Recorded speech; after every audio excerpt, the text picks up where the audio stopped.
করেছে শ্রী মাখনলাল সরকার সবরই প্রতীক্ষা, দীর্ঘ প্রতীক্ষা।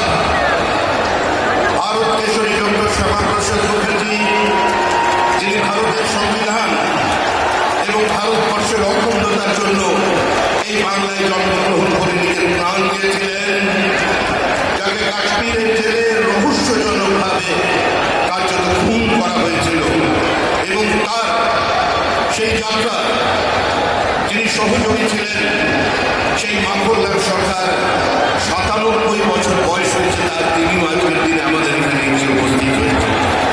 শ্রী মাখনলাল সরকার তারপরে দিল্লিতে একটি দেশাত্মবোধক গান গাওয়ার জন্য দিল্লি পুলিশ তাকে গ্রেপ্তার করে। কংগ্রেসের সরকার নিয়ে যাওয়া হয় বিচারালয়ে। বিচারপতি বলেন, তার উকিলের পরামর্শে যে ক্ষমা চান, আমরা মুক্তি দেব। কিন্তু মাখনলাল সরকার বলেছিলেন, আমি কোনো অপরাধ করিনি, সুতরাং আমি একটা গান গেয়েছি। বিচারপতি বলেন, তাহলে আপনি গানটা গিয়ে শোনান। সেদিনের অপ্রাপ্তবয়স্ক মাখনলাল সরকার সেই গানটি গিয়ে শোনান, এবং তারপর বিচারপতি নির্দেশ দেয় দিল্লি পুলিশকে, একে ফার্স্ট ক্লাস কামরা করে বাড়ি পর্যন্ত পৌঁছে দাও এবং ১০০ টাকা দাও রাস্তায় যাতায়াতের জন্য। আজকে সেই মাখনলাল সরকার আমাদের